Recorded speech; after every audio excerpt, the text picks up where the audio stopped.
રામ રામ ખેડૂત ભાઈઓ. આપણે ખેતી તો કાયમીન બધા ખેડૂતો કરે જ છે, પણ જે કપાસ વાવેતર કરે છે ખેડૂતો એ આપણે માલધારીને એમને સારવાર દઈ દઈએ છીએ, બરાબર, એનો આપણને વાંધો નથી.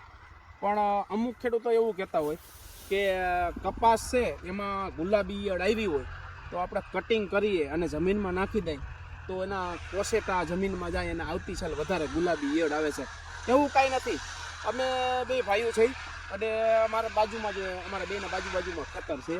લગભગ કેટલા વર્ષથી આપણે કપા કપવો છે? 7 વર્ષથી. 7 વર્ષથી આ ભાઈ કપા કપવે છે. કટિંગ કરાવીને જમીનમાં નાખી દઈએ અને ઉનાળુ વાવેતર કરે. ઉનાળુ વાવેતર ન કરવું હોય તો એને એકાદું પાણ પાઈ દો એટલે જમીનમાં ખડીને વ્યવસ્થિત ખાતર થઈ જાય. આપણે માનો કે અંદાજિત આપણે કપાસ કાપ્યો તો આ સુકેલું પૂછો કેટલો થતો હોય છે? 30-50 ઉકેલો 30 થાય, 30-35 મણ ઉકેલું થાય ને, કારણ કે કપાસ આપણે 30-35 મણ ઉતરો હોય અથવા 40 મણ થયો હોય તો આપણે 30-35 મણ સામો એટલો હૂકો કચરો થાય. તો અત્યારે લીલો કચરો રહ્યો એ આ લગભગ 50 થી 60 મણ થાય. જે ખેડૂત ભાઈઓ આમના પિયત આપી દે અને જે આના જમીનમાં અંદર ઘડી જઈને સૂકો કચરો થઈ જાય એ આપણે ઓર્ગેનિક કાર્બન, જે કાર્બન વધારવાનું જે આપણે હરમેશ પ્રયાસ કરી છે એ આ ઓર્ગેનિક કાર્બન થાય. સેન્દ્રિય ખાતર પણ એટલું આપણે નાખી ન ગઈએ, 35 થી 40 મણ એટલે આપણે એટલું ખાતર નાખી જ ન ગઈએ.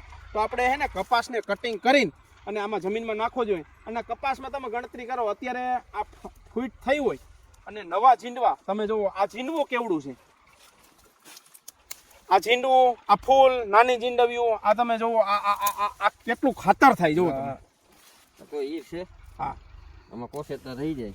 ચાલો આપડા પણ એ હળી જાય બધું. દર વરે વવાય છે તો આમાં બતાવવું જોઈએ ને. હા, બતાવવું જોઈએ. કોસેતા રહી જતા હોય ખેડૂત ભાઈઓ, આપણે કપાસ છે તો એને આપણે રાપ મારીને છેડે ઢગલો કરી નાખો અને હાવ પડતર પડ્યું રહીએ અને કાંઈ કામ નથી આવતું તો આપણે કટિંગ કરી અને જમીનમાં નાખી દઈએ. એનાથી આપણને સારામાં સારા રિઝલ્ટ મળે છે.